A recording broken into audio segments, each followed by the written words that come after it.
A gaya musu muyan faila ne, muyan faila ne, muyan faila ne kuma iyalan gausi ne. Malitin dare da rayayyu mai shirya da watsa shiryayyu, kara tsare ni da sharrin mayu, ba ni zamani ka bani layu. Sani dan farewa uban bauta ɗaya fardi mai ɗauke cuta, sayyidul wujud ga lalata kakan su karimu kanana ta. Fadima fitar ku ta Allah ce, mu gare mu fasi madinan ce, isu mashayar su alasance son baba karimu farilla ce. A ya abba ba misalin kai ba abin da zai taba kai mun kai, na mace a kai da dabar ne a kai tun da kai kaɗai ne babu ya kai. Salam alaika shahada ta son ka ne ya ƙara kusanta ta, wasu yan baitoci na rubuta ya barhama a duba ta. Sifata sifanta siffar ka zati ya tsarkake zatin ka, shirka ta baje da samun ka kuma wanda ya yi ka ya gaida ka. Ai su gaza gane waye ne farko ka bari garin maka ne, ka sauka a fasi a Ahmadu ne sunan ka a kaula a barhama ne. Son gausi na yan halali ne kowa ya ki barhama shege ne, wannan hujjan hadisi ne ni kan gausi majanuni ne. Kaunar mu da gausi sirri ne kar ma ku yi zaton dalili ne, kai lallai barhama maye ne ya tinye wa kauni ruhi ne. In ka so shi kayi wa kanka, in ka ki shi kayi wa kanka, in ka ki ka tambayi babarka ita ta san wanda ya raya ka. Ai ya mata kayan daki ne, babanka masoyin gausi ne, dan bawan mai mimiya ne, kuma in ka haifo ƴaƴanka ma bunna nan yan faila ne. Shehu sharra da hakika ne kuma jikan manzon Allah ne, in ka taba ja kai arne ne zaka zo ka sake shahada ne. Ko sani ba zai san gausi ba, ba abin da ba shi ya tsara ba, ko Allah bai masa geji ba, ba shi ya rike al'arshi ba, ba son wanda yake bi ba,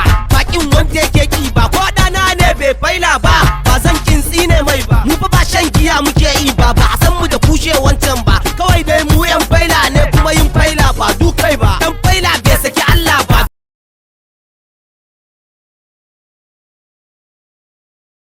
dan faila bai saki Allah ba, bai faila bai saki Allah ba, bai bar zikiri da wazifa ba, ba a kasi ya bogun annabi ba, to me zai yi ba faila ba. Faila rigar yanci ce, in ka ta sai ka lalace, zagin yan cikin ta shirka ce, hujjar mu cikin Kur'ani ce. Yan matan faila ne karshe kyau da tarbiya kuma koyaushe ga sanin ilawa ilmance, kai mace yar faira ce fa mace, shi yasa ka kibi ma dan ka bi, in ɗaya kibi baban sai bi, mu mi zikirin mu ja tarbi, mu buɗe murya mu yaba annabi, mu gaya musu mu yan faila ne. Sai yaya mu yan faila ne, ko da ku mu yan faila ne, ko babu ku mu yan faila ne, ko da rai mu yan faila ne, ko babu rai mu yan faila ne, ko ku so mu yan faila ne, ko kar ku so mu yan faila ne, ko tira mu yan faila ne, ko halaka mu yan faila ne, ko da kuɗi mu yan faila ne, ko babu kuɗi mu yan faila ne, a duniya mu yan faila ne, a lahira mu yan faila ne. Shehu mai halittu a ƙasashe shi yabon sa kai in kai kushe, wanda ke da iko ran karshe ya kake zaton zaya da sai. Wallahi ja da shehu bala'i ne, kurkuku zai zama maka ɗaki ne, yanzu dan tamore yana nan ne, tun ran da ya ja ya huta ne. Yanzu kalli mai tsinin baki majalasi miliyan ba kwanaki, ko ku dauna bauchi bakin jaki, shehu ya saka musu jan baki.